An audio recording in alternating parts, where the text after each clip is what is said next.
faces. I'm really delighted to see those new faces and a lot of young new faces. So thank you for taking the time and being here. In the spirit of what's happening around us, I would like to start with a call for a new business model that governs our food system. So today's lecture and panel is a part of a long-term and series of events focusing on what's the nature of this new food system will be. And I would argue that for the longest time, the food system focused on the bottom line, which is financial. And we need to look at a new business model that allows us to look at the system view of the food system. That includes the values, I call it a value-based food system that looks into human-centric food system that today, at the bottom of that food system, food supply chain, is what we eat. Because what we eat governs what we grow and what we import. And today is the beginning of a long series that we'll start looking into within the changes of the things around us. And by the way, those changes, don't let the media put you down. Those changes long-term will be good for us because finally we can build an economy that's robust, that's based on productive sectors of this country. So this is a beginning, and I'd like to highlight a few things why this faculty is an important element of this new business model. I'd like to highlight a few of the challenges in the food system that we have. First, over 80% of the food basket we consume is coming from somewhere abroad. It's not produced locally. And if you have your grandfathers and grandmothers ask them, their diet over the years has changed, and our diet has shifted to rely more on imported food. It's not only the imported food that's going to be the question for the future. So today we're going to focus on localizing that diet, and today we're going to focus about the implication of the local diet on the environment, on the footprint, on land footprint, but more importantly on human health. So there is a big slogan that we're launching is, what's good for you is good for the environment, is good for the economy. And this is why starting with the food basket is a long journey to get into a complete transformation of the agriculture system that we have in Lebanon that relied heavily on imported food. The other thing that we will be talking about with all of the pressures we have, and let's not forget climate change. Climate change will become also an exerting factor in this whole equation. We'll be receiving less rain. Less rain, it means less production. It means less moisture in the soil that allows us to grow more food. So climate change and the demographic change that we have will impact what we will do as well. And the other issues is that the impact on environment. I'm not sure how many of you are following the Litani River.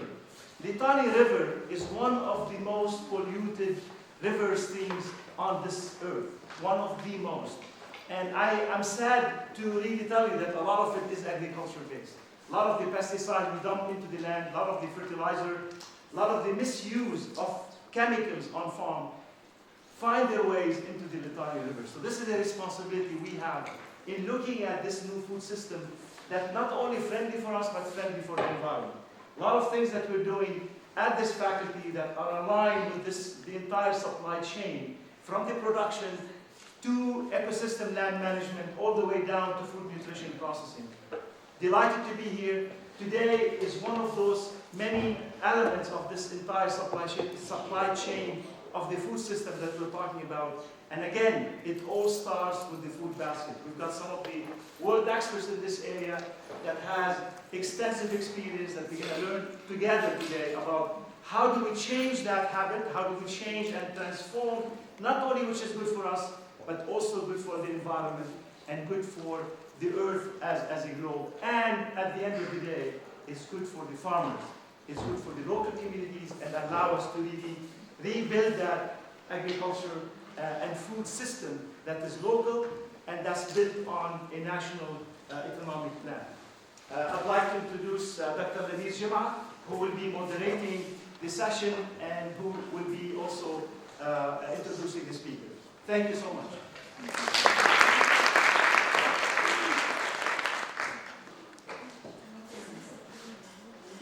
Good afternoon, everyone. I'm going to have to apologize that my voice is not going to project today. So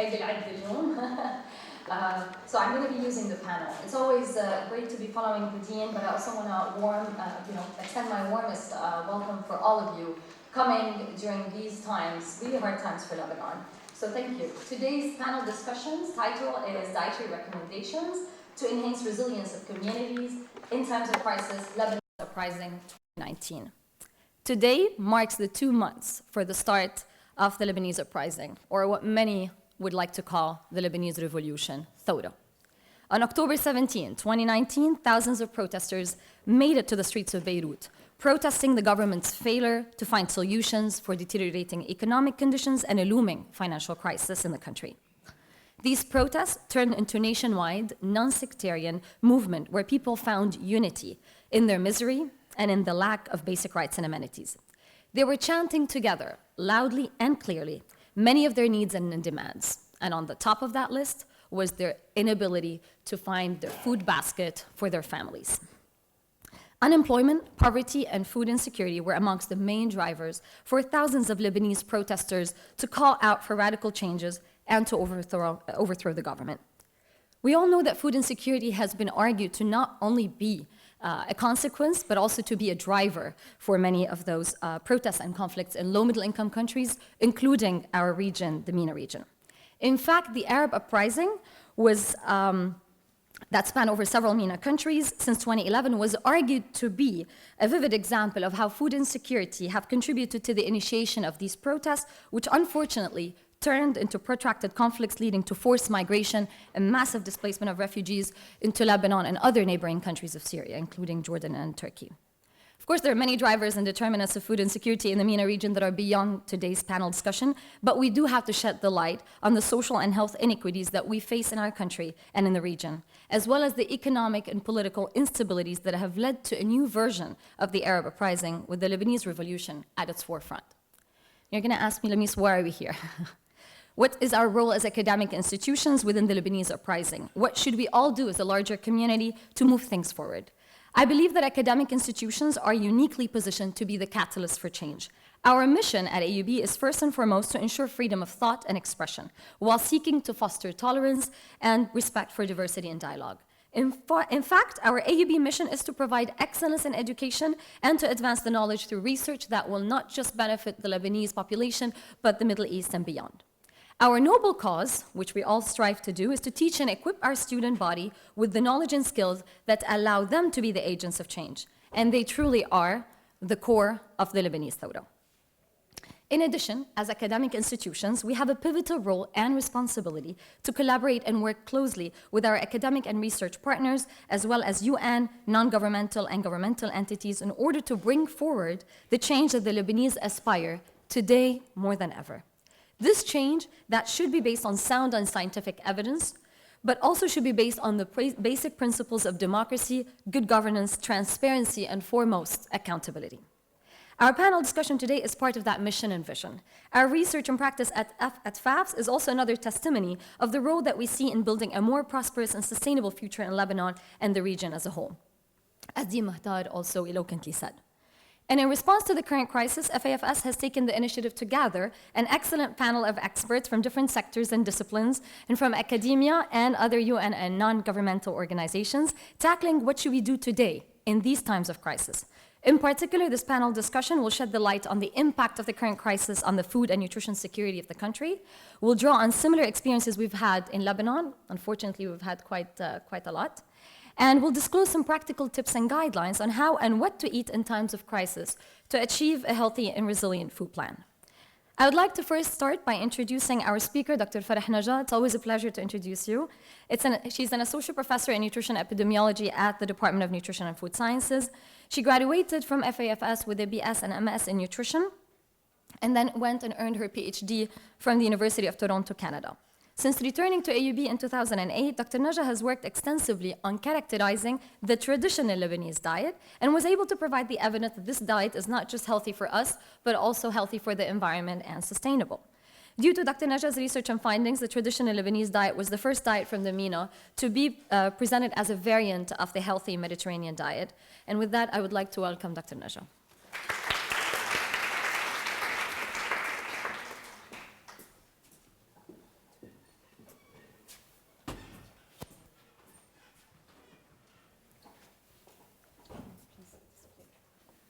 Thank you, Lamis. Thank you, Dietary.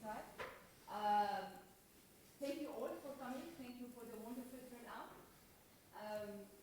Today it's going to be different. I usually spend the first 5-10 minutes of my talk convincing the audience why it's important. I usually start by quoting Smith et al., John et al., Naja et al., Nasruddin et al., and so on, to convince you that what we're talking is science and it's important. I guess today I will skip. Today the context, why we're here, is we have a lira that is going down in value. We have mahsubiyat, bilwadayif, and nepotism. We have wildfires eating our environment. We have a garbage crisis and fuel strikes, unemployment among our youth. This is my context. This is my et al. Today. This is my publication, and this is why we are here. And all of this is driving a financial crisis that none of us is immune to. None of us can say, it doesn't concern me. It does concern me, and it does concern every single person of us, including the science in us. So, what's the outcome? Cash flow has decreased, including that little machine outside that doesn't have any la lira wala dollar. Food products, the prices has hiked. ل 250 صار 500 and so on. So we have an increasing food products. The natural organic question is, what's going to happen to the diet? And here, as I said, ما هعمل background. ما في شو بدنا ناكل؟ شو بدنا نطعم العالم؟ This is my background, and this is why I am here today. Fair at supermarket, what do you have in your pocket? How much do you have? What kind of food you can buy with a good value that's going to give you health and that's going to give you the nutrients that you need. Before going into what are the recommendations, let me tell you what have I leaned upon to come up with these recommendations. Mali, I did not lean on my publications. What has started عضلاتي بالresearch? That's not what I'm here for. The number one thing that I have considered when giving the recommendation is cost. The food guide pyramid هي برا. Cost was not at the main consideration of it. Today, cost it is a main consideration. How can we give recommendation to the people that are affordable? اثنين فقير وجوعان. Giving food, when we have to consider the nutrient density, we have to consider how much these foods that we're going to give to the people have nutrients. مش ضروري فقير وجوعان وصحته مش منيحة. So فقير بس صحته منيحة. Health and the environment. There is no one healthy person without having the healthy environment around him. We are part of that ecosystem. So when we're going to talk about our own health, we have to talk about the health of our environment. But then we have to support the Lebanese food products. I cannot come to you with recommendations of eating things that we import. خلاص, the import bill already is too high, guys. So we have a decade and we have to support it. This small factory food industry that is operating on minimal number of employees, we have to support it. This is what I have had in mind when I came up with the recommendations or when we considered the recommendations. I came up with 5 recommendations. First and foremost is to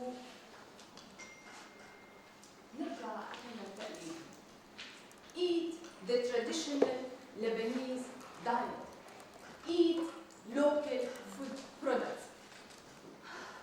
نرجع على الحمص والعدس المجدر البامي الملوخية الهند. Come back to our own food, legume-based dishes, the fruits, the vegetables. ناكل تفاح وقت التفاح ما ينكب. ناكل أفندي وكلمنتين وموز هلا and not to eat عنب هلا. Let's eat what's available. Let's encourage the farmers that are producing وعم ينكب بنهاية الموسم if we do not consume it. وعم يرخص لدرجة to disadvantage the farmer. هلا مش وقت ناكل معلبات. Unfortunately, during these tough times, and excuse me if I'm switching between Arabic and English, if you'd like me to stick to English, I can do so. بس الموضوع lend itself to Arabic. During these times, we have to limit the consumption of meat. And you know, طلع الكيلو وصلنا على 35,000 ليرة per kilo لحم غنم. And that's quite a bit. That's more than 30% increase in cost. طيب. And let's not replace it with canned meat. ما حأحكي I'm not going to say the trademarks حتى ما نكون عم نسوق أو مش عم نسوق. بس let's not replace the meat by canned meat. Alright? أنا عملت لكم 2 menus. لبنة وجبنة وزيتون الصباح. فاصوليا على الغداء. لوبيا بزيت على العشاء. اوكي؟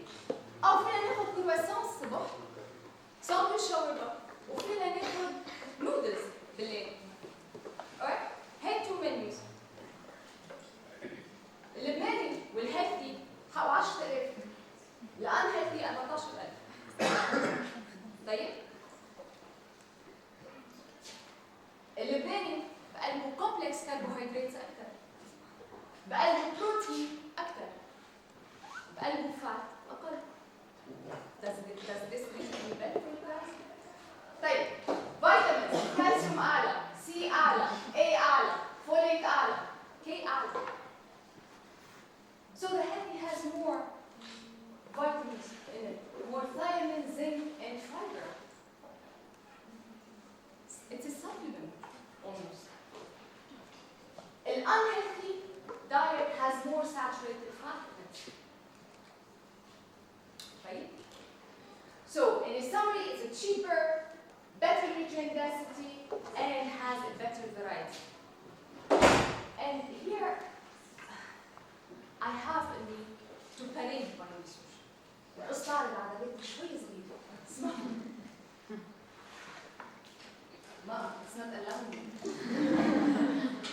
Since coming in 2011 لحديث اليوم until 2019 I've been researching this diet. يا خيي يا منيح ناكل منه يا ما منيح حطوه على جنب. So I've done extensive research on the traditional Lebanese diet. خدي مع obesity, cardiovascular, metabolic syndrome, cancer. Let me see how well this diet stood. It stood well. It stood well. And this is Najla et al. Money. And our traditional Lebanese diet has done well. So it has done well with food insecurity, it has done well with non-communicable diseases, mild obesity. It has also done well with somewhere else. We were also able to prove that that diet needs less water to grow, but less kahraba, less energy, and has less greenhouse gas emission associated with it. فبين not only healthy for us, but also healthy for the environment. Show recommendation, I leave it for you to deduce. Next, food waste. Decrease the food waste. This is the second recommendation. يا جماعة 50% من كل أكل. هذا اتقال كمان. ببيروت 63% من اللي بنكبوا أكل. بهالوقت بالذات at times of crisis ما تكبوا. لأنه كل 4 فينا بطعم واحد. إذا بتحسبوا الكالوريز قديش عم نكب أكل كل 4 فينا بطعم واحد. Decrease your food waste. How can we do that? Here is a list of what you can do. Tips: shop smart, نشتري على قدها, don't overserve and store in the right place, and معليش نعمل مدروس. معليش نرجع نتعلم الريسبي اللي كنا نحفظ فيها اذا الباذنجان بايامه حفظناه. اذا المشمش بايامه بدل ما يتكب نعمل مربى او تطلي مثل ما بنقول بالشمال. So learning these things to preserve the food and decrease food waste is important. ثالث معلش هون بدنا نوقف شوي. food safety بهيدا الوقت من السنة بهيدا الوقت عفوا. In times of crisis, food safety becomes a question. And coming to the university this morning, مرقت حد an institution والأكل كان مكدس على بابه. عالم of good faith, they are putting the food at the doors of this institution. Temperature, contamination. So we have to watch out. مش ضروري نوزع أكل واللي ياكل من برا. Alright? So, fuel shortage. بهالوضع اللي نحن فيه electricity shortage, limited cash money, واللي حيصير معه foodborne illness, I'm not sure he can afford to go to the hospital, and if he went to the hospital, I'm not sure that the hospital has the money to and the equipment to treat. So how about to prevent? How about we take measures to decrease the food safety threat? خصوصا ما عندنا حدا يقول غير مطابق هلا بغض النظر. So دي again وقت بدنا نوزع اكل ننتبه شوي او to receive food, what kind of food products we're giving, what kind of food products we're receiving, packaging, refrigeration, temperature, حتى كلها question marks in our heads. رابع هتقولي لي ما حدا فينا جوعان، بس إذا جارك جوعان you cannot protect. We have to share with the less fortunate, and the example of what's happening today on campus is an example of it. الفود درايف اللي عم تصير على الكامبس اليوم بيقول لك ما فيك تكون شبعان وغيرك جوعان. So we have to share. يا اما share money يا اما share food with the NGO. Comes the question, what kind of food? What kind of food shall I give out? هاي باسكت وهاي باسكت. هاي باسكت فيها كعك، فيها رز، فيها عدس، حمص، vegetable oil, dried apricots, dates، و كأنها مونة ستي يعني. Comes this one packed croissant، تعرفون اللي بالنايلون، جوا شوكولا. Arabic bread, instant noodles، اندومي، عم شوفها أكثر أيام هلا بالسنة. كان حمص، زوان ولانشون ميت، سمنة، بيكون أو sorry for mentioning the thread worm.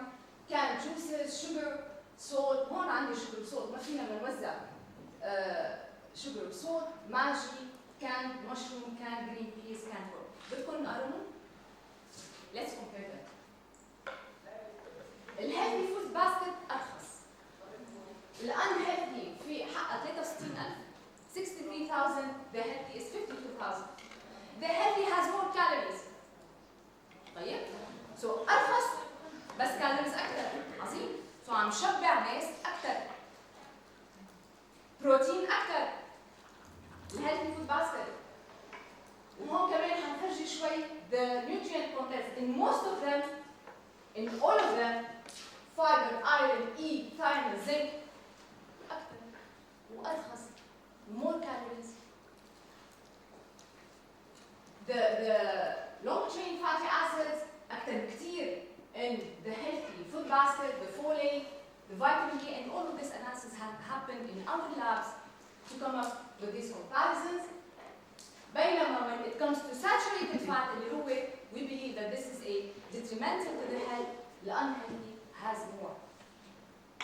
So please نوع شوي وقت عم نوزع أكل أرخص أكثر وأحسن. Alright. The last one is protect the vulnerable. In such situations like this one, there are vulnerable population. الكبير بالعمر, the elderly, the mother, the child. نحن بنحمل. بس الولد الصغير بده يكبر. الكبير بالعمر doesn't school well. Have to give him water, have to give him nutritious food. الرجال اللي عنده 50 بيحمل. اللي عنده 80 ما بيحمل. He goes into dehydration. الولد اللي عنده 6 أشهر ما بيحمل. Alright? So we have to be careful. Dr. Juma's research lately has shown who is in the household gets affected first. فورا the mother, when she feels that food became scarce, immediately the quality of her diet drops down in the favor of her kids. So these vulnerable populations, معلي وقت بدنا نوزع or give, be careful, there is a portion of the population, there are vulnerable groups who we have شوي to put more into consideration than others. Together, هدول, money savings, we have prevention of the disease, better health, better environment, and hence network. نقدر يطلع الجوعان والتعبان والمريض does not have a voice. But if we protect and if we give the kind of food, the kind of nourishment that we need, then we will have a voice and we can be protected. من هون في ناس بتقول لك شعب خط أحمر. في ناس بتقول لك العالم خط أحمر. في ناس بتقول لك الجيش خط أحمر. وفي ناس بيقول لك زعيمك خط نحن خطين حمر. From this place في خط أحمر بجمعنا كلنا. في خط أحمر underlining each one of us. الجوع خط أحمر.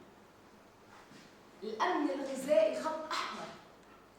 ممنوع خط أحمر ولد ما يلاقي أكل على الطاولة. خط أحمر رجال كبير ينام جوعان. It's the responsibility of each one of us. هيدا خط أحمر وهيدا من FAFS from this college بيجمعنا كلنا. And we have to act on it and lose sleep over it. هيدا الخط الأحمر.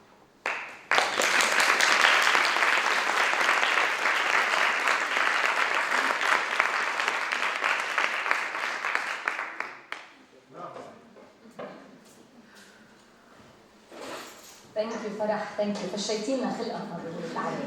Thank you. On such a high note of what should we be doing? What's the change that's needed? As I said earlier, we have an excellent panel of experts with us today. I'm going to start with their quick introductions and then ask them to join me to have a nice seat out here around. We're going to have few thoughts and ideas to be shared, and then of course, there's time for us to have our discussion and an open dialogue with our audience, which we really thank you again for joining us on this lovely afternoon. I'm going to start with Dr. Rula Majdalani, the Director of Sustainable Development Policies Division at United Nations ESCWA, Economic and Social Commission for Western Asia. This division promotes cooperation among ESCWA countries on the sustainable management of natural resources with a focus on water, energy, and green production. Dr. Majdalani was ESCWA's Acting Deputy Executive Secretary for Program Support between October 2018 and February 2019, and has previously served as Human Settlements Officer, First Economic Affairs Officer on Water Resources, and Chief of the Technical Cooperation Section. Dr. Majdalani holds a master's degree. I gave you a doctorate, but that's fine. Holds a master's degree in urban and regional planning from Syracuse University and has worked with Dar al-Handasa Consultants in London. She has publications on green economy, integrated management of water resources, housing development and sustainable cities, and has led multi-stakeholders program and initiatives on climate change, governance of natural resources, and water, energy, food security interlinkages. First, please help me welcome her. I'm going to jump into Rami, Dr. Zri. We're going to do these the fast thing. Professor at FAFS, chairperson of the Department of Landscape Design and Ecosystem Management. He is a member of the steering committee on the high-level panel of experts on food security and nutrition, short for HLPE. Also a part of the Committee of the World Food Security. He's also a commissioner on the Eat Lancet Commission on Sustainable Diets from Sustainable Food Systems that have been getting a lot of publicity and press over the past year and the recommendations that they have set forward. Dr. Zri has also a long and beautiful bio, but I'm shortening it. He has worked and written extensively on the Arab world, focusing on the political ecology of Arab food security and its interlinkages with the agrarian question. He obtained his MS and BS from AUB and his doctorate in philosophy from Oxford University. Welcome, Dr. Zri. Last but not least, Mrs. Saha Zaitir, she graduated from the Lebanese American University, we forgive you, our sister university, with a bachelor degree in education and a teaching diploma in 2012. During her school and college years, she did a lot of volunteering work which inspired her work in the NGO field. Currently, well, she started as an NGO coordinator since 2012, and she's currently the executive manager of the Lebanese Food Bank, who we're very happy today to be collaborating with the Lebanese Food Bank as part of a campus-wide food drive initiative that Dr. Najah mentioned briefly to provide food and assist families in need during these economically hard times and in the spirit of the holidays. And on that note, I also want to thank Dr. Khouri for being with us today, who's also leading on that. So thank you. Thank you to the Lebanese Food Bank and to your presence as well. So I'll move the mic to you, Dr. Rula, if you want to start first with your notes. Well, first let me express my admiration, not just to AUB, for playing such an engaged role in the uprising in Lebanon, but also Dr. Najah's presentation. Dr. Najah, I think what you've presented hits the tone in the heart of every one of us, and maybe I had some notes, but definitely I won't be saying them as eloquently as you've said them. I think you really hit the right tone in them in looking at the issue of food security. First of all, not just as informed consumers and educated consumers, why should we adopt a sustainable diet, and that it is good for the environment, and that hits a tone with what we've been working with on sustainable development and all the SDGs and how integrated they are, and what we've been also partnering with AUB in working on the nexus, the water, energy, food nexus, but really coming out of a very strong and dire need. The economic need, the financial crisis, the limitation on cash flow, and most of all, and this is what I really like also in Dr. Rabia's intervention, it is a window of opportunity. Because limiting the imports, we are a nation dependent on food import, and this is really very unsustainable. So looking at that, I think this is a window of opportunity to get the country on the right track from the entry point of the food security. So I really, I like that. I will not repeat what you've said. I think there are endless opportunities for taking action as consumers, but also as producers. Probably one thing I would add to that is to look at, when we go to supermarkets, to look at products that are locally produced, to encourage retailers and to encourage producers who favor Lebanese products, who favor local production, who favor sustainable approaches in their in everything. It is, maybe I would add to what you said, food definitely is, it's a very solid entry point in addressing sustainability, but I think it's a frame of mind, and we should be looking at it in the production, in the industry, in the way we behave, in the way we teach our children, in what we value as the goods, in ethics even. Sustainability is that entry point. And definitely, as you mentioned, on the SDGs, as we talked about, it's encompassing, it's holistic, but I think maybe one of the strongest message that we should remember is that the value of working through these 17 goals is really to leave no one behind. And this is what you mentioned about the vulnerability. And I think it's very important. It's going beyond the diet of the person, of the household, of the community, but also making sure that no one is sleeping without enough food in their stomach. No one has to drink unhealthy water and die and go and not even find the medicine in hospital. No one has to thrive and beg for an income to live a decent life. And this is what really, that is also the message that is coming out of the uprising, I think. And that strikes a contrasting note with what we see outside, with what we see globally. We've been hearing a lot of populism and a lot of exclusionists.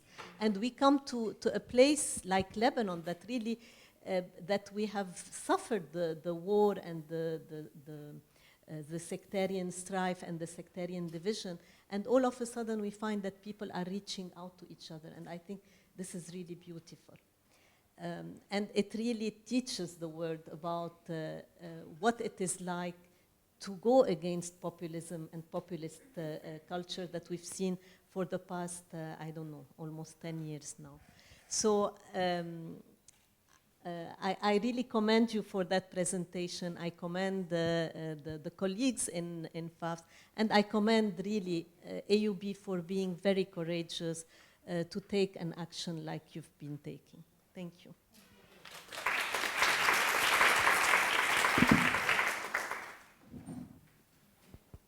Next, our doctor.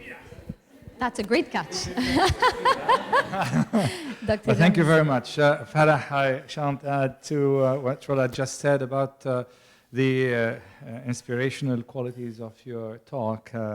And while I was familiar with the ideas you were about to present, I was totally surprised with the way you presented them, which made them a great deal more attractive than what they usually sounded. So kudos to you for that. I shall take it from here and perhaps possibly allow myself to build upon it in order to look a little bit towards what we can do in the future.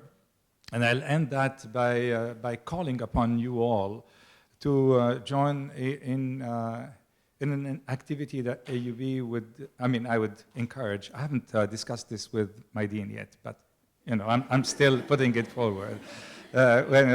Individuals, civil society actors, academic institutions, we should all get together to do something, and we know more or less what we need to do and how to do that. At the beginning, let me just say that a couple of things about what we are going through. We are going through essentially what economists would call a crisis of consumption. The crisis is about what we consume, is about our ability to consume. We're extremely upset about not being able to spend the way we were spending and to buy all the variety and the great diversity of food that we used to buy. But this mode of consumption was extremely destructive. It was destructive to our health and destructive to the environment. And it was about time that we looked at what we were doing and we tried to change the way we are behaving, our food behavior. And the time for this great food transformation has come, and it has been triggered and initiated by the crisis because we have the ability to turn bad events into good potentials. And this is exactly what we're doing. So that's number one. The second term is an English term. It's a word, in fact, that is frugal. I don't know how many of you know the word frugal, but frugal means economical when it comes to food. And this is not only about the cost of food. It's also economical in terms of the quantities, and it's also economical in terms of the impact that this food has at planetary level and on the environment around us. I call upon us all to move towards a frugality in food, a move that many developed countries have already made. Because there is one item here that's important. I am a fervent cook and consumer of the traditional Lebanese diet. But you know that you can eat tanjret فاصوليا or صحن فاصوليا, and that the outcome would be extremely different. You know that you can put a kilo of meat in the fasulia, or you can cook it with just small morsels of meat. And the outcome is going to be totally different with it. And I think the idea of frugality, the idea of looking how we consume, how we buy, is going to be extremely important in determining our choices. Now, the question becomes here, what do we do about it? You know, how do we move forward from this particular point? In this particular moment, it is not sufficient to say we need to consume a certain type of diet. I think we should also catalyze the whole food system. We should, on the one hand, learn again how we cook with the minimum amount of meat, food that is tasty and that we consume in the quantities that are desirable, because many among us all here do not know how to cook this way anymore. We also need to bring to those cooks, to those people, a product that is reliable, that is produced to the minimum impact on the environment, and that is produced locally. Let me tell you a story. You know the most consumed item in Egypt is food. 90% of the food consumed in Egypt comes from Normandy, a region in the north of France. So that's like local food, you know, but nothing is made here. Its impact is tremendous on the chain that brings it forward. It is less expensive. When we talk about consuming food, we need to also know that this food has been produced by a full producer in Lebanon, in the Bekaa, in the south, in the north, in Akkar, and that this person produced it without undue pressure on the environment, using what Maydeen would call green water, relying maximally on rainfall and minimally on irrigation water. How do we do that? Who trains those people? Who retrains them? It is us who have to do this. The same people or the similar people to those who are volunteering, and I'm calling upon volunteers here, to teach us again how to cook something that resembles our culture and our tradition, need also to move forward into the countryside as young engineers who go and offer their time to create this major transformation in the food system at the source of the food system. In between those farmers and those people who are cooking, there is a whole chain. This chain is based on business. Business is a neutral term. It can be good or it can be bad. It can be exploitative or it can benefit both parties. Who better than our agribusiness graduates and graduates of agribusiness everywhere can link this chain together? We are and we should be calling upon volunteers to create new modes, not only of production, not only of consumption, but also of local trades. We have pilot experiments that work well, popular soup that come from our cultures that need to be revived again and created again in every neighborhood, from the countryside directly to the city. And I am hoping that all of you will be with us on that project. Thank you.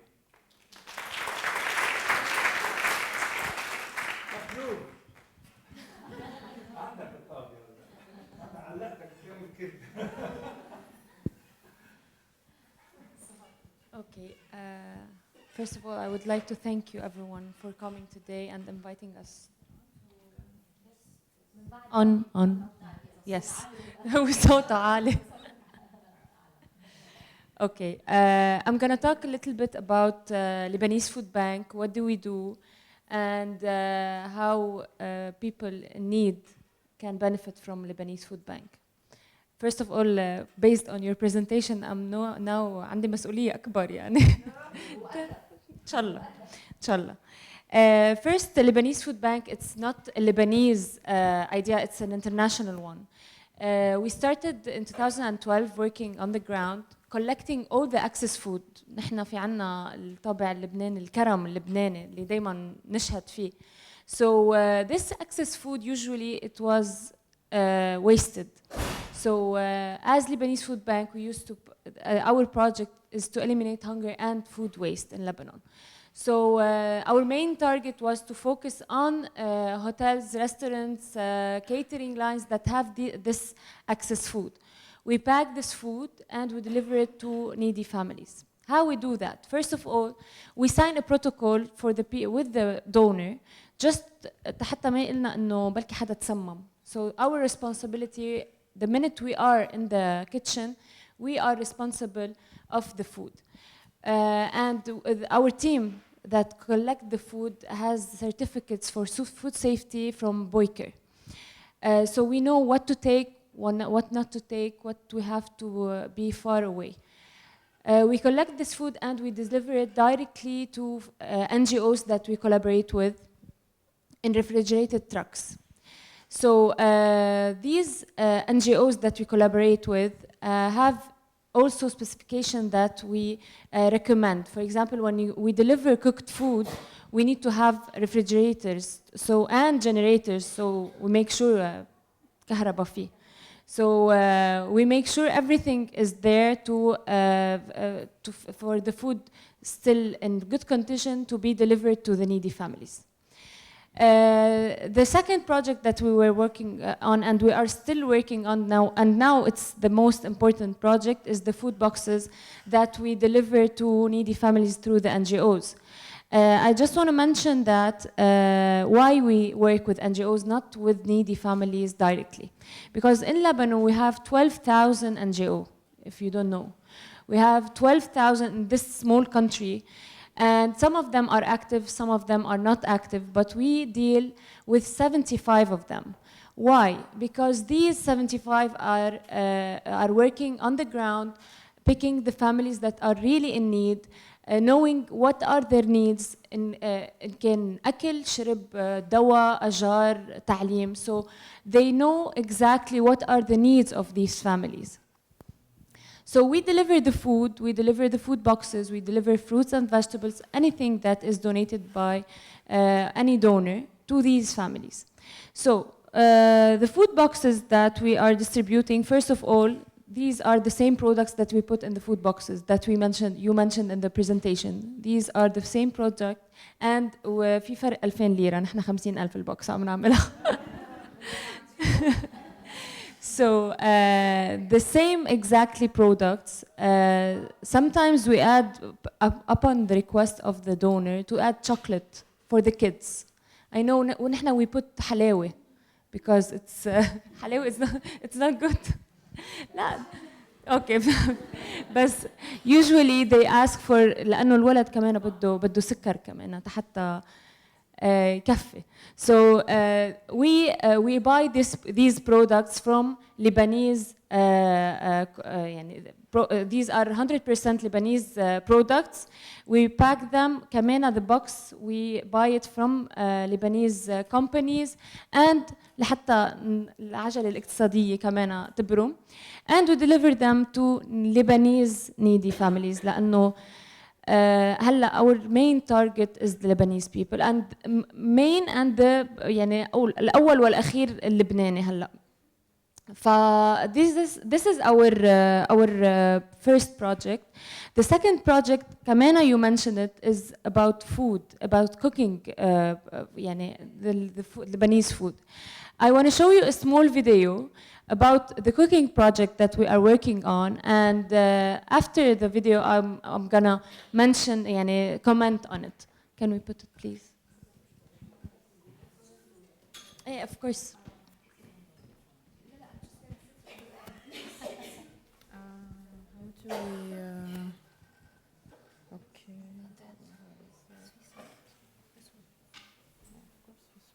أوقات كثير بنقول لحالنا إنه ما فينا نغير العالم لأنه مسايب الناس أكبر منا ويمكن معنا ولا الوقت ولا القدرة. في نهار كنت عم بتفرج على انستغرام وطلع قدامي بوست لليبانيز فود بانك، اتصلت فيهم وخبروني إنه إذا بحب ساعد بقدر مرة بالشهر أعمل أكل بكفي لعدد من المحتاجين، وهن ليبانيز فود بانك بيجوا بدبوا الأكل وبياخذوهم لهالناس بشحنات مبررة. جربت أول مرة أو لقيت عملية كتير سهلة ما كلفتني كتير، وعلقت بهالتجربة حتى إني رحت معهم بزيارات ميدانية وصرت أنطر من شهر لشهر لساهم بدفقة من قلبي بحضرها كل أول شهر، وبلا ما أحس صرت عم ساهم بأطعام 25 شخص من بيتي لبيتهم، من مطبخي لصحنهم، عم نتشارك اللقمة وحتى لو مش على نفس الطاولة.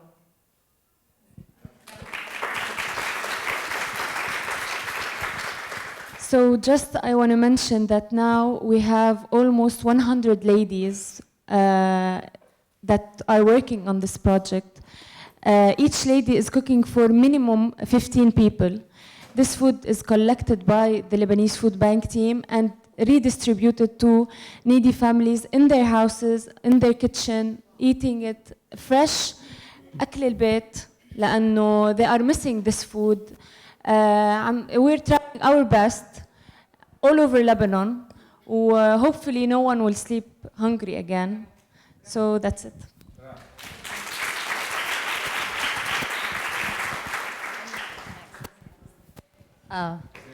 I would like to ask our panelists to come back just a... Sorry? Yes, so I'm actually going to save my own questions, which I have plenty, but I'm around. I'm going to give the floors now to our audience. So we have an extra mic, great. How about we take a couple of questions, like a round of questions, and if you have, of course, common questions, hopefully they will all address, just to gather as much questions as possible. Sibel, we also have on this side as well. Okay. So if you can also introduce yourself, that would be great. Thanks. Thank you. My English is very basic, but I hope I can let you understand. I have a big garden and I plant a lot of vegetables that are organic, very well controlled. And often I have an excess of vegetables. Are you interested to take them?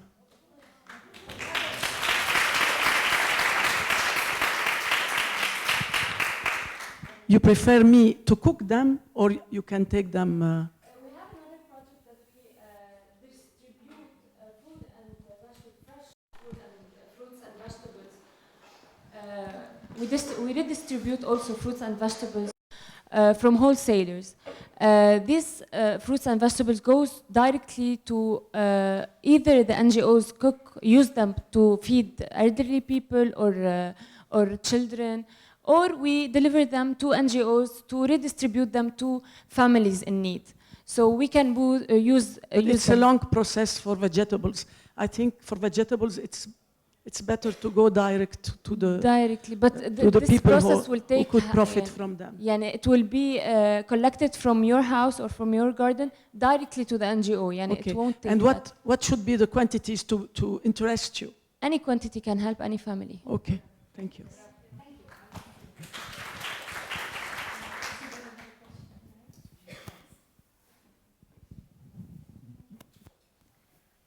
Hi, Linda Shakir Berberi.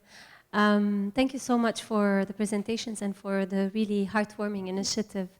I wanted to talk about and build on protecting the vulnerable and really our responsibility to make sure that the most vulnerable are protected from the harms of any intervention. And this is where we talk about doing no harm. And I want to also build on what you said about food safety, about being environmentally friendly, about food security, and then mention breastfeeding. And really the importance of encouraging breastfeeding by protecting it and not jeopardizing it via the distribution, which is unlawful, the unlawful distribution of infant formula or powdered milk or any what we call breast milk substitute. We have a law in Lebanon that is the strongest around the world that implements the breast milk substitute code, the code for breast milk substitute. And unfortunately, we have been struggling with implementing this law, and at this point in time, this is critical, and it's an opportunity for us to make sure that there are no violations that can jeopardize the risk of this distribution and put the women and infants at risk of being tempted, let me say, of decreasing breastfeeding and getting this gift of infant formula or milk or what have you. So it's very important to promote this law, and the Ministry of Health is on board and leading on this to disseminate this information, and really we call on upon your help to make sure that it is enforced. Thank you. Linda, if I may add, actually, and I'm happy that we have also a representative from the Ministry of Public Health. We thank you first for your presence, and we also acknowledge the excellent work that all the international NGOs are doing, including our governmental entities that are particularly in those. ما يزعلوا منا أهل الثورة بالأوضة. If there are any further questions, and then do you want to address it? صراحة Linda, exactly what you are saying. We were so tempted powdered milk لأنه calcium intake is quite critical. بس تعرفوا إنه السردين is a very rich source of calcium. So we replaced the powdered milk لأنه نحن we wanted to satisfy the calcium requirement. علبة سردين was able to take care of it. So شلنا powdered milk وحطينا علبة السردين. And we were able to bring up the calcium to where we wanted to. I think this is very important to highlight because there are some violations that are happening across the country, and some of them are unintentional. Exactly. And we want to highlight that الناس بالفورة وبالكوميونتي المؤازرة مثل ما بيقولوا عم نشعر بأنه في توزيع غير monitored. So نحن الهدف تبع هيدي الدiscussion is to highlight إنه solid milk, particularly الانفنت فورم اللي عم تتوزع أو حتى الحليب اللي هو للأطفال الأكبر من السنتين تحت intention انه هي عم تنعطى للاطفال الاكبر، انه ممكن يكون في misuse و abuse. سو هلا هيدا ضروري التصويب له. ثانك يو. فيني احكي عربي؟ تفضل. مش عم بفكر بالانجليزي. تفضلي. يلي حكيت بالعربي بالاساس يعني. ما شفت كلمة المي ستنا دكتورة فرح بكل شيء حكيتيه. حطي لنا المي. المي هي الفود يعني بالاخر، ما في مي ما في فود. بعدين لميس يمكن ثقيلي انا شوي رولا، بس بفتكر انت اللي حكيتي على الابرايزنج ولا دكتوره فرح؟ الابرايزنج بلبنان بالعالم العربي انه طلع من وراء لقمه العيش، بس انا بفضل معلش لبنان مش الارب سبرينج، يعني ما نحطهم سوا. هي بريئة أكيد يعني، بس ما نحطهم سوا. ثورة لبنان بتعلم غير، حتعلم الغير. لا حتى ما نحطها لأنه حدا منشن بس نسيت مين. شغلة تانية إذا بتسمحوا لي معلش. معلي إذا قدمتي حالك بس لنتعرف أكثر. إيمان عبد العال من مؤسسة إبراهيم عبد العال للتنمية المستدامة. شغلة تانية بس خلوني اقرا لانه بنسى. حضرتك حكيتي عن الطبخ. ايه اكيد، وانا ام وتيتا وابني يعني، لانه في ام وتيتا عم ياكل، بس الصبايا كلهم وين بدهم يطبخوا لك الفاصوليا واللوبيا مع حياتهم وشغلهم ودرسهم. عرفتي يعني كمان هون بدنا نشوف the way of life على القليل بالمدن، لانه يمكن بالقرى بعدنا. هلا هي طباخه يعني غلطتي معها، صوبي علي السؤال. شو رايهم الصبايا؟ انا هيدا قصدي انه اللي عم يصير بالبلد هو دافع للصبايا اللي كانوا مرتاحين على وضعهم يتعلموا بالامهم ويصيروا كيف الطبخ. عندهم وقت يطبخوا. عندكم وقت انتم صبايا؟ اذا في وقت وصلني حقي. صبايا موافقين انه عندهم وقت، هذا ما بدك تجيب الخضرة وتغسل الخضرة الشغلتين اللي طلبتيهم حضرتك انا استخدمت فيهم محاضرة فرق، لانه انا حكيت على المي اساسا طبعا وقت تحكي عن كل شيء. لا حط لي اياها، حط لي ايكون معلش. بس نحن فريق يعني هون. هيك ما بعرف. لا اكيد انا ما بعرف. وضمن الفريق كل واحد ضمن اختصاصه. والشغله الثانيه نحن بالواقع يعني بس تقلك على قضيه الطبخ، انا معتبر انه يعني ربما ما يعرفوا يطبخوا، مع انه انا بشك انه ما يكونوا بيعرفوا يطبخوا، تنقول ربما بيعرفوا. ما عندهم نحن وقت. مشروعنا الاساسي هون بتغيير المنظومه الغذائيه من جذورها هو اعاده تعليم طرق الطبخ التقليدية وليست طرق الطبخ الجديدة. يعني بدل ما نحط 2 كيلو زبدة بقلب الهريسة، نحن فينا نعملها. وانا نقيت الهريسة قصدها، هلا فيها كتير زبدة، بس انه يعني فينا نعملها بنفس الطريقة اللي كنا نعملها. نحن دورنا نحط كل هالطرق، ودور طلابنا هن يدربوا نفسهم ويدربوا الآخرين. وأنا عم بقول الآخرين لأنه هيدا شيء ما له علاقة فقط بالنسوة أو بالصبايا، الرجال والنسوة مع بعضهم مسؤولين عن هذا الموضوع. الطبخ منه عملية نسائية فقط.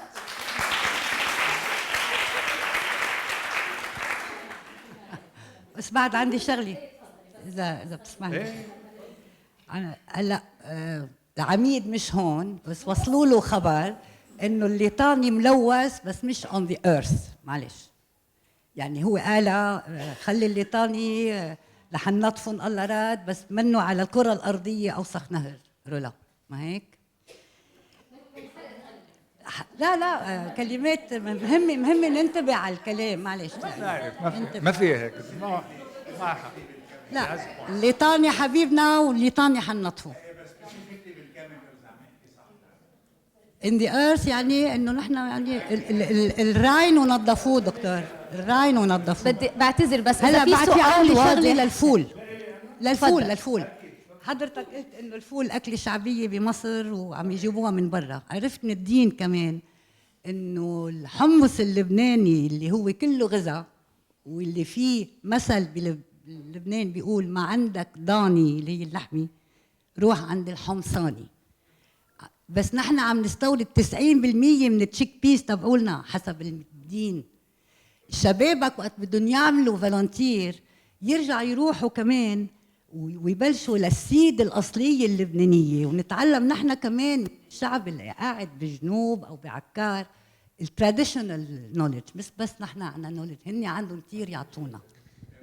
هيدا بتصب بصميم اللي بدنا حمص لبناني.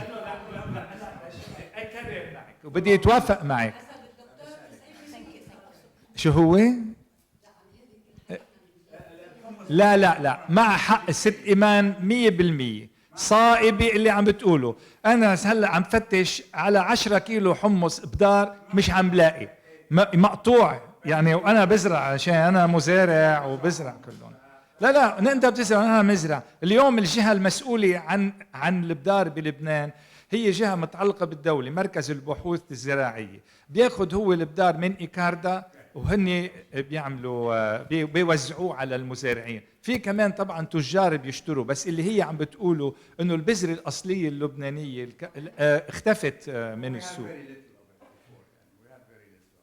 That's معنا مستورد من سوريا ومن تركيا طول عمره. عندنا كميات. اللي عم بتقوله مزبوط. يعني هو نحن كلنا عم نحكي نفس الشيء، عم بتقول انه الحمص مستورد باكتريته، والواقع هو انه اذا عملنا الحسابات مزبوطه على رقعه الاراضي الزراعيه اللبنانيه وعدد اللبنانيين والناس اللي في لبنان كمان الاضافه الضيوف الغير لبنانيين باي وقت ما، نحن لو زرعنا كل الرقعه ولو كان الموسم كله جيد، نحن ما بنقدر نلبي لاحتياجات كل العالم اللي هون، لا بل ربما نلبي لنصهم إذا غيروا كل الحمية تبعيتهم. فهذا واقع كمان. يعني الاستيراد والتصدير بما يتعلق بالزراعة هو قرار استراتيجي اقتصادي لازم نحن نحكي فيه مش بالتبسيط، ولكن اليوم مش هذا هدف لقائنا اليوم. يعني تما نخرج كتير عليه ونصير عم نناقش موضوع آخر، بس أنا يعني مستعد ناقش فيه بأي وقت ما. ايه عندي سؤال للدكتورة ناجية. نبيل غندور مستشار صناعي، لانك ذكرتي الاوبيسيتي والدايابيتس والميتابوليك افكتس وذكرتي الدايت اللبناني. عندنا شيء بالدايت اللبناني فريد بالعالم لانه عندنا بننتج بطاطا وبننتج جرين باناناس وبننتج جرين beans. هدول الثلاثة are the highest natural sources of resistant starch and soluble fiber, which are now considered by EFSA and FDA medicines for diabetes 2 and metabolic effect. And I'm sure you have this in your many et al. You have. So please put it back in our traditional food. Let's add it to the traditional food because it can substitute a lot of medication that we take needlessly. We all do, and unfortunately, this has become a major concern for us, obesity and diabetes for all of us. And it has proven even to the point where in England now, they prescribe as medicine resistant starch for diabetes 2 beginners. They've even prescribed it as medicine. And we have it here, we have it natural, but only in raw potatoes and green bananas. If it's cooked, it loses all its effect. But it has to be introduced, it can be introduced in our food normally. The way we prepare it will actually make us lose the But they have a tremendous water footprint. If it comes to me, I say no bananas and no potatoes. The water footprint is just unbelievable. But they're produced, they're there. They shouldn't be, right? Yeah, they should be. There'll always be a I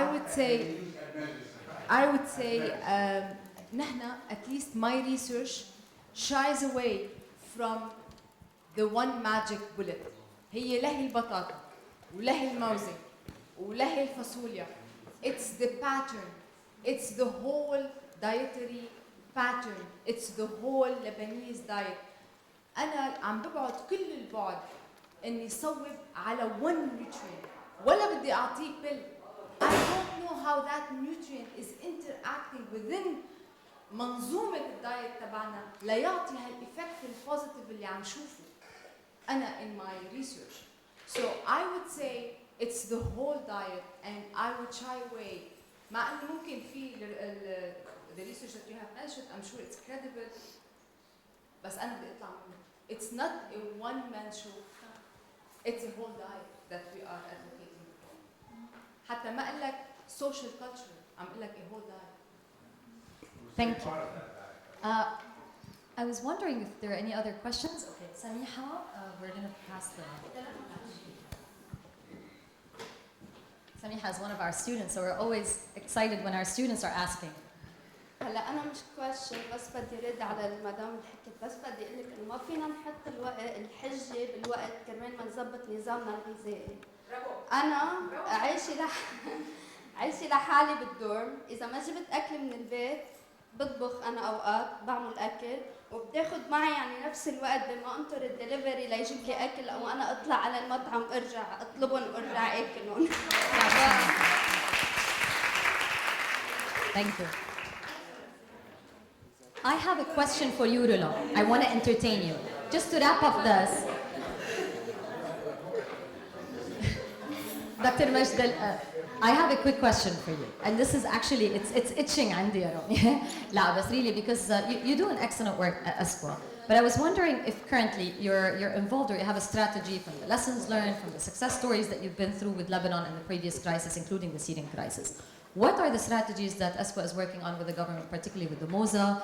Any strategies in terms of poverty reduction? Because today, the common denominator, إن كان مع دكتورة نجا أو إن كان مع دكتور زريع أو مع رولا مع حمص كل الألقاب الموجودين، الحديث هو الخط الأحمر هو الجوع والخط الأحمر هو الفقر، ونحن عندنا فقر كثير وهيدا واحدة من استراتيجي يعني من أهدافكم. So I don't mean to put you on the spot, but I really want to hear a little bit what you're thinking. يعني we definitely have a well-integrated project on food security that AUB is part of, Dr. Zre is part of, that addresses our shield looking at the status, where are we at in terms of food security. Looking also at the linkage with water. This is something very important because when we speak food security, we also speak about water security. We cannot afford to produce products that can be very rich in the diet, but that consume a lot of water. This is where I would like to link to what Dr. Naja said, that it's about changing a pattern and rather than focusing on one particular crop. We work on capacity building and building institutions and working across institutions. And this is where you really need to have coherence. Today we were, subject of the discussion was on healthy and sustainable diets.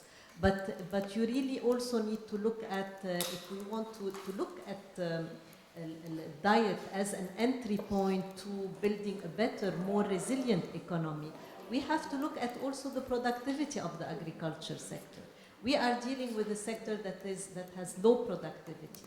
Low productivity in terms of water consumption, low productivity in the strategy, in linking up and building the capacity of farmers, making to them available all the knowledge that now are produced and linking with the academia. Yani probably I know that AUB has a farm, or you have a very solid extension program, and you work for the community, but I think this needs to be really scaled up in that sense.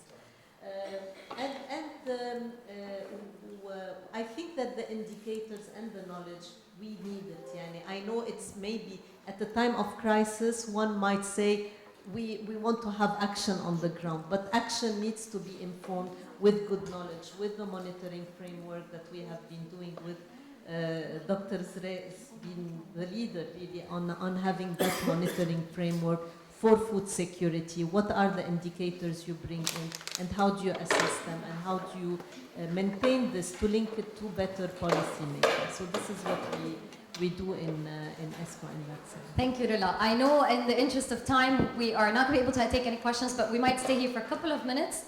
And we want to thank everyone. Thank you to our excellent panelists. But I also want to say, let's take the momentum from what we've taken in this room, our discussion. Each one of us is an element of change. Each one of us is already involved.